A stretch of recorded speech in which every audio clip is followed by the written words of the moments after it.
Des emplois qui partent en fumée, des usines qui ferment.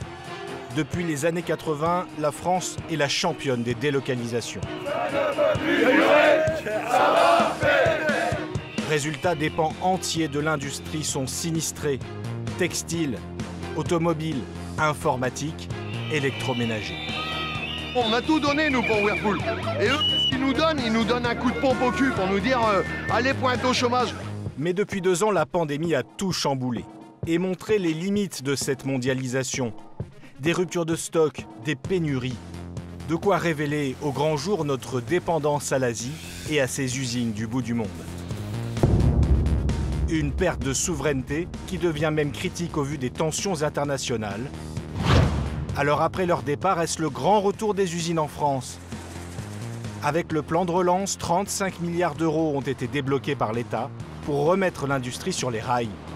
Mais faut-il relocaliser tous azimuts ou se concentrer sur des secteurs sensibles comme la santé? Imaginez qu'un jour, il y a une rupture de paracétamol en France, ce serait une catastrophe. Quel parcours du combattant attend ces chefs d'entreprise qui osent le Made in France? Si on réussit à relocaliser l'usine en France, on devrait pouvoir tout relocaliser finalement. Ou qui rapatrient leur usine de Chine vers la France. Au début, tout le monde nous a dit mais c'est impossible de fabriquer un panneau LED en France, ça n'est pas possible, vous n'y arriverez pas. Alors la réindustrialisation est-elle en marche? Et faut-il miser sur les technologies d'avenir pour créer des emplois?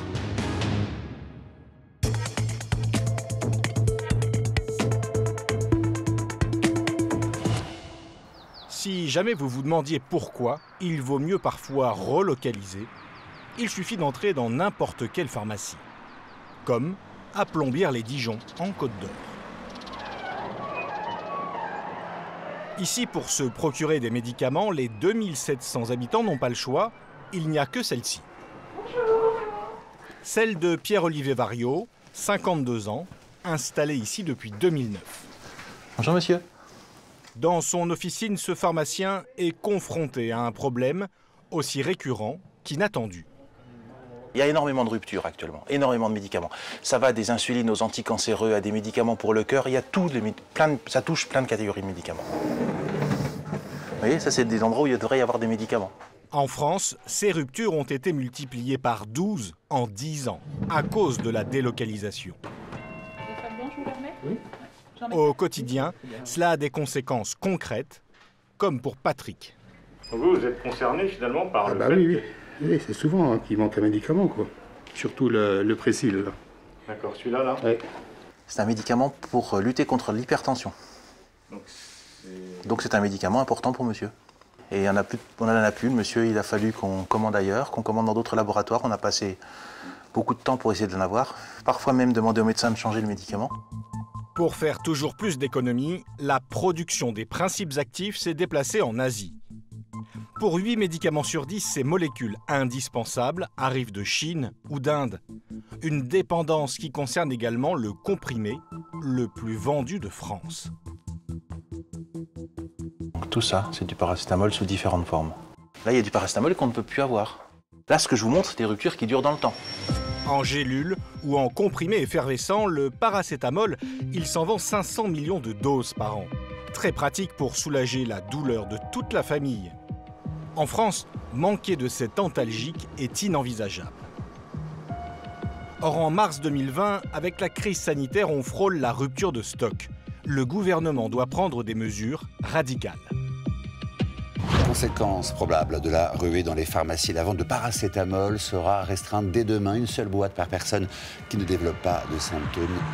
Alors face au risque de pénurie, l'État a engagé 200 millions d'euros l'été dernier pour rapatrier la production de médicaments essentiels, le prix de la souveraineté. C'est à Porcheville, dans les Yvelines, qu'une entreprise a décidé de relever ce défi, de relocaliser le paracétamol.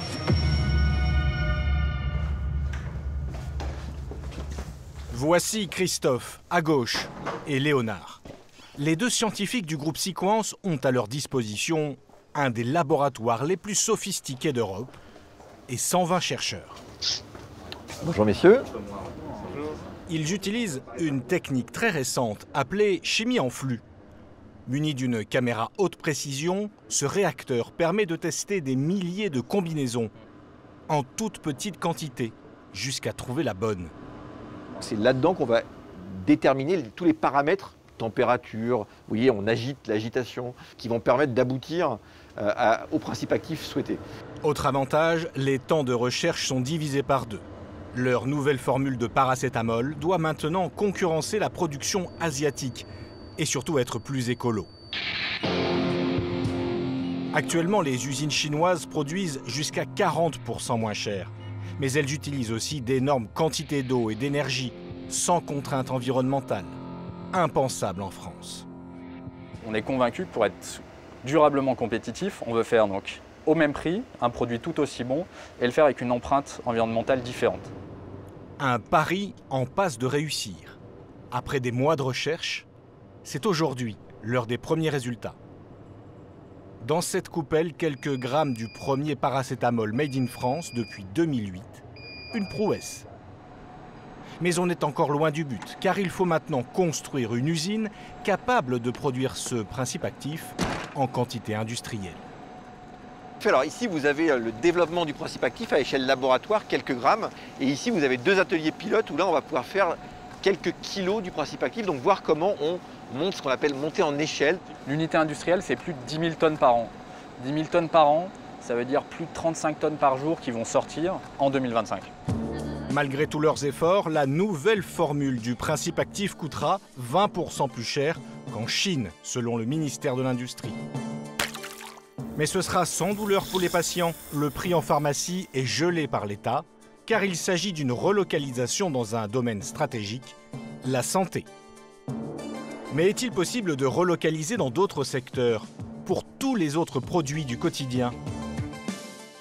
En 20 ans, au rythme des fermetures d'usines, les importations françaises ont bondi de 75%. Savez-vous par exemple que nous achetons à l'étranger pour 160 millions d'euros de perceuses, pour 57 millions d'euros de serpillères. Les vélos, il y en a pour 264 millions d'euros. Mais là où les chiffres deviennent fous, c'est pour le textile. 17 milliards d'euros d'importation par an. Dans cette industrie, les effectifs ont fondu de 65% en 20 ans. Et pourtant, dans ce secteur sinistré, certains employeurs sont convaincus qu'il est possible de relocaliser et même de recréer de l'emploi. C'est le cas à Rupt-sur-Moselle, dans les Vosges. Il est 8 h du matin, l'heure de l'embauche pour ce petit groupe. 10 femmes qui entament aujourd'hui une nouvelle vie. Dans cet atelier de confection flambant neuf, elles ont en effet signé un CDI pour devenir couturières. On va directement sur tout ce qui est éléments de poche. Donc on fait un assemblage à 11 mm, on retourne, on fait une piqûre de maintien et on coupe le petit bout qui dépasse. Elles s'appellent Nathalie, Cassie, Magali, Tougba ou Brigitte. Elles ont toutes un point commun. Elles découvrent un nouveau métier. Pas du tout. Est-ce que c'est une opportunité, une chance, un défi pour vous? Qu'est-ce que ça représente de venir travailler ici? Les 3 en même temps. Parce que c'est une reconversion pour tout le monde. Ouais. C'est-à-dire, expliquez-moi. Moi, 50 ans, j'ai jamais touché à une machine à coudre. Voilà. Mais on est là, donc... Ouais, on est là, donc c'est que le challenge nous plaît, c'est que le métier nous plaît. Et puis, on a envie d'aller plus loin. Pendant des années, elles ont travaillé comme aide à domicile, employées de magasin, secrétaires, avant de connaître le chômage. Cette reconversion les rend d'autant plus fières. Faire revenir le savoir-faire aussi. Faire revenir le savoir-faire, voilà. C'est la relocalisation dans les Vosges, travail de proximité, un savoir-faire qu'on ne connaît plus. Voilà, c'est toutes ces choses. Ça vous parle? Oui, bien sûr. Et puis le fait de nous donner notre chance alors qu'on démarre de rien. À l'origine de ces embauches, un jeune patron décidé à relancer la filière textile en France. Bonjour à toutes et tous. Vraiment ravi, profondément ravi de vous retrouver. Pour cet entrepreneur, Thomas Huriez, relocaliser, c'est bien plus qu'un pari industriel. C'est une croisade. Ça fait 50 ans que le textile délocalise. Donc en fait, on ne fait que dégrader ces métiers manuels. On ne fait que dire aux gens, faites des grandes études. Alors que du coup, il y a plein de métiers, plein de sens que l'on fait avec ses mains. Et moi, c'est ce truc-là que je veux développer. Le défi qu'il s'est lancé semble pourtant insurmontable. Rapatrier la production du vêtement le plus populaire au monde, le jean. Sur les 90 millions d'unités vendues en France chaque année, presque 100% sont importés, car toutes les étapes de sa fabrication lui font jouer les globetrotters. Coton cultivé au Brésil, filé en Turquie, puis teint en Inde. La toile peut ensuite être tissée à Taïwan et le jean assemblé au Maroc. C'est depuis son fief à Romans-sur-Isère dans la Drôme que pour Thomas tout a commencé en 2013. Il s'est lancé dans l'aventure de relocaliser toute une filière. Donc ce jean, c'est le premier entièrement fabriqué en France, tissage et confection. Donc c'est extraordinaire pour nous, parce qu'on est parti de zéro. Le concept mise sur le circuit court. Sa marque s'appelle 1083. C'est la distance entre les deux villes les plus éloignées de France, Porspoder et Menton. Où que vous habitiez, le jeans ne fera pas plus de kilomètres. Si on réussit à relocaliser le jean en France, on devrait pouvoir tout relocaliser finalement. Capital l'avait déjà suivi à ses débuts.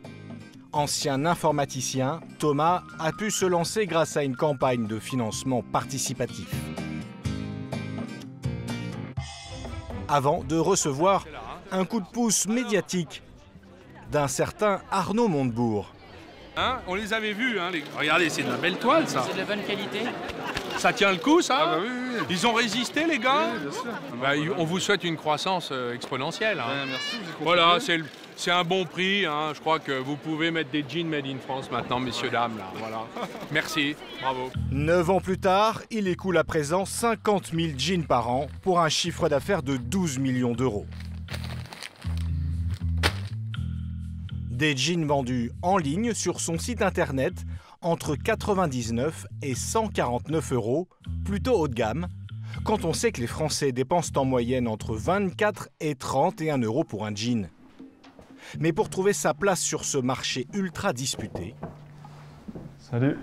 Voici ce qu'il a découvert en étudiant en détail la concurrence.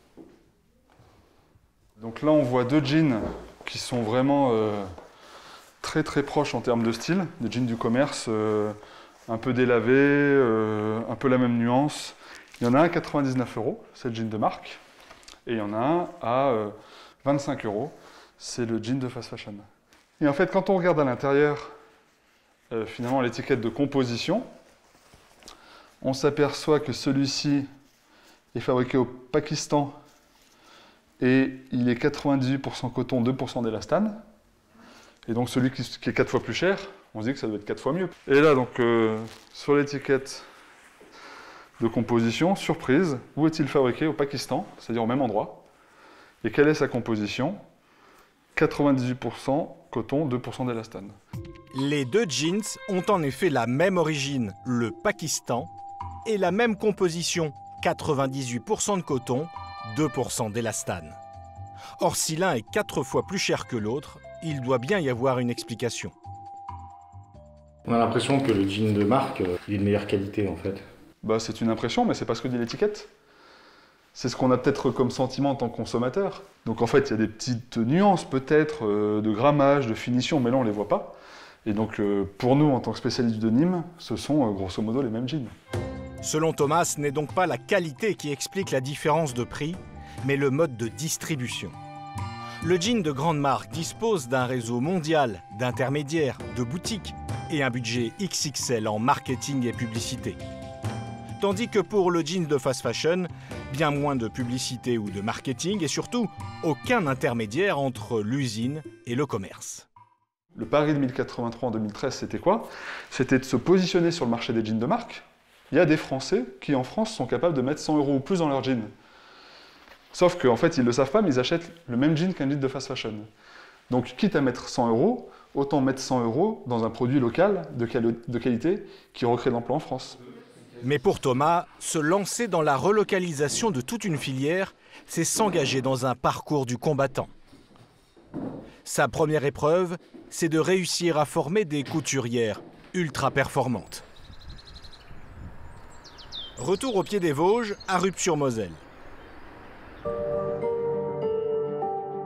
Thomas a investi 500 000 € dans des machines à coudre dernier cri, Mais avant que son atelier tourne à plein régime, il va d'abord servir de centre de formation. Donc alors, tout ce qui est instrument, celui-là on va le mettre à la poubelle, le coupe-fil toujours ici. C'est Sama qui est chargée de superviser l'équipe des débutantes. La matinée est consacrée à la découverte des machines à coudre professionnelles. Il y en a 40, comme autant d'étapes dans la fabrication d'un jean. Les apprentis en reconversion vont devoir toutes se les approprier. Alors qu'est-ce qu'elle a la machine? Elle n'a pas cousu. Ah, donc il n'y a plus de canette. Et là on voit bien qu'elle n'est pas dans le bon sens. Normalement dans le sens c'est la rotation d'une montre. Moi à la base la couture j'aimais pas trop, à part coudre un bouton, faire un ourlet comme ça à la main. Mais les machines, j'ai jamais touché. Et si Thomas a été contraint d'assurer ici même avec Sama la formation de ses couturières, payées au SMIC, alors comment ça se passe c'est qu'il n'a tout simplement pas eu le choix. Dans le milieu textile, on va dire de l'habillement, en production, il y avait zéro ici formation à cause de la délocalisation. C'est pour ça que c'est très difficile d'avoir en fait, des nouvelles couturières compétentes et avec de l'ancienneté, vu que personne n'est formé. D'ici quelques semaines, les 20 couturières auront achevé leur formation et seront opérationnelles. C'est là que va commencer la deuxième épreuve, être rentable. Pour produire des jeans made in France, Thomas a conçu un atelier flambant neuf, mais aussi très cher. Près de 500 000 € pour le matériel, mais aussi 32 500 € par mois pour le salaire des 20 couturières. Avec de telles charges, le jeune patron a calculé qu'il doit produire 100 000 jeans par an, soit 500 par jour. Ce qu'il faut savoir, c'est qu'un jean aujourd'hui en France, on le fait en 40 minutes. Avec le matériel qu'on a là, on doit mettre 20 minutes. Et donc le but, c'est qu'au fil des mois, on se rapproche de ce temps théorique et qu'on y soit. Un tel rythme, cela suppose que les couturières ne s'attardent jamais plus de 30 secondes pour chacune des 40 étapes de confection d'un jean. Faire un jean en 20 minutes, tout ça, c'est un challenge. Ah bah pour l'instant, on n'y est pas. Pour l'instant, voilà, on met vraiment du temps à faire des opérations qui, pour les personnes qui font ça depuis 3 ans, font ça en un clin d'œil. Voilà. Les objectifs sont un peu élevés, non? Ils ont l'air. Si les cadences promettent d'être soutenues, c'est que dans les hangars près de l'atelier, le jeune patron a dû s'engager dans une autre aventure périlleuse. Il y a peu, il n'était qu'un petit client de cet atelier de filature et de tissage. Ces machines produisent en effet le denim, la toile de ces jeans. Mais cette entreprise, au bord de la faillite, a posé un terrible dilemme à Thomas. Denis, le patron de Tissage de France, m'a appelé en me disant c'est compliqué pour nous, on risque de fermer. Donc soit on prenait le risque de perdre notre fournisseur, soit on prenait le risque de reprendre ce fournisseur et d'essayer de le sauver, de le développer. Et on a choisi ce deuxième risque-là. Mais voilà, on se retrousse les manches, on crée de l'activité, on met un atelier de confection ici et retrouver de la croissance, du développement et réinvestir. Toutes ces opérations permettent de commercialiser un jean à 97% made in France. Seul le coton est importé de Tanzanie, pour l'instant. Car la dernière épreuve de Thomas, c'est de produire du coton local grâce à de vieux jeans recyclés. Vous avez mis au point un système qui permet de faire du coton français. Donc ça, ce sont des vieux jeans qu'on a effilochés pour faire un ruban de card. Et ce ruban, vous voyez, si on l'étire, et en fait, on va pouvoir transformer cette fibre en fil.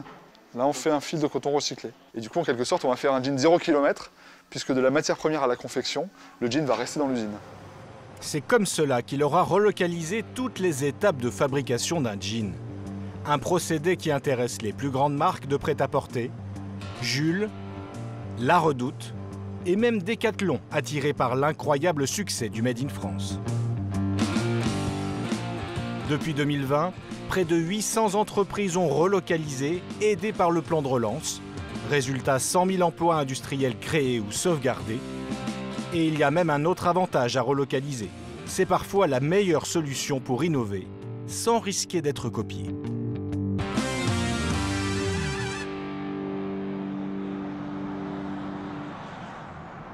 Direction la Seine-Maritime, à Barentin. Derrière cette façade qui ne paye pas de mine, on produit des luminaires dernière génération. Cette technologie LED qui a remplacé nos vieilles ampoules dans les intérieurs. Un marché gigantesque qu'avait bien anticipé le fondateur de Lucibel, Frédéric Granotier, 53 ans. À l'origine, son usine était basée en Chine, à Shenzhen.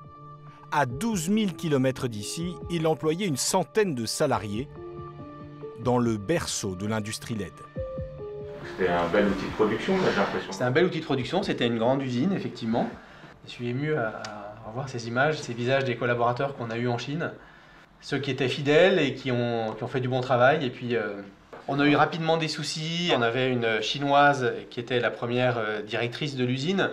Et après 1 an et demi, elle est partie du jour au lendemain. Et on se demandait pourquoi, sans savoir ce qu'elle allait faire. Et 1 mois après, on s'est rendu compte qu'elle avait ouvert une société concurrente à Lucibel, à 200 mètres de nos locaux, pour fabriquer des produits qui étaient des copies des nôtres. Et donc là, ça a été évidemment un choc. On a consulté nos avocats chinois. Ils nous ont dit que de toute façon, on ne pouvait rien faire, puisque en Chine, c'est très compliqué pour une société occidentale d'agir. Après plusieurs vols de brevets et de technologie, Frédéric prend la décision. Il relocalise la production en France et crée 80 emplois. Avec Stéphane Vanel, son directeur général. Bonjour Olivier, comment ça va? Et Olivier, le chef de production, Frédéric fait le pari de tout implanter ici, en Normandie. Et au début, le patron était un peu le seul à y croire.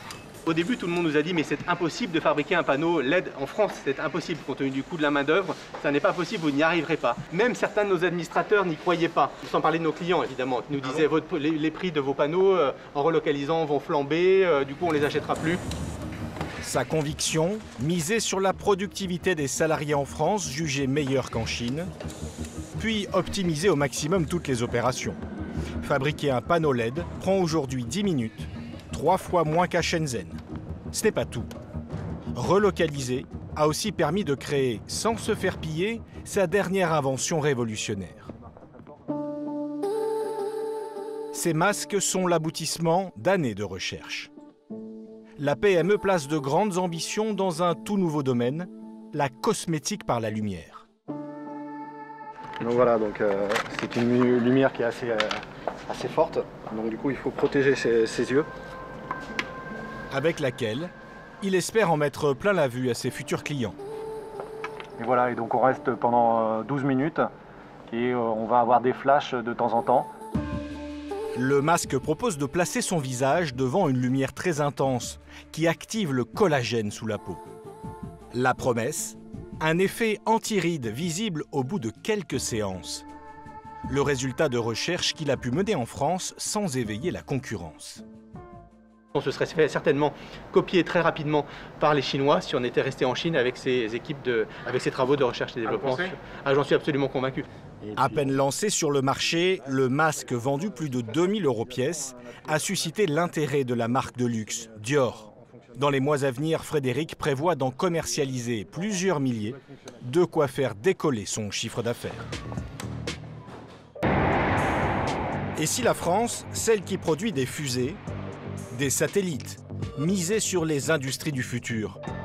Relocaliser, c'est en effet préserver des secteurs stratégiques comme la santé, recréer des emplois, protéger nos inventions ou encore investir pour garantir notre souveraineté. Vous n'allez pas le croire, mais ça se joue aussi dans des usines à insectes. En région parisienne, à Évry-Courcouronnes, dans l'Essonne. L'accès à ce laboratoire unique au monde exige un équipement et d'importantes précautions. Ok tout le monde, t'as préparé les insectes? Dans sa combinaison intégrale, Thomas Lefebvre, docteur en biologie moléculaire, veille sur son cheptel. Un élevage précieux de milliers de spécimens. Alors c'est un petit scarabée que vous avez ici. Vous avez les différents stades d'ailleurs.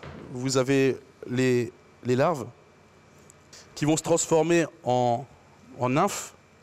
Donc c'est la partie où il y a la métamorphose. Et la nymphe va se transformer en adulte. L'un des gros avantages de cet insecte, c'est qu'il est d'une grande qualité nutritionnelle. Donc on va pouvoir en faire des protéines de très bonne qualité. Des protéines qui pourront remplacer les 1,5 million de tonnes de soja, par exemple, que nous importons chaque année pour nourrir les élevages de poulets, de porcs, de poissons. Du soja qui nécessite d'immenses surfaces agricoles, très gourmandes en eau et pesticides, et qui pousse à la déforestation des zones tropicales. Voilà pourquoi dans ce laboratoire, les insectes sont bichonnés avec le plus grand soin.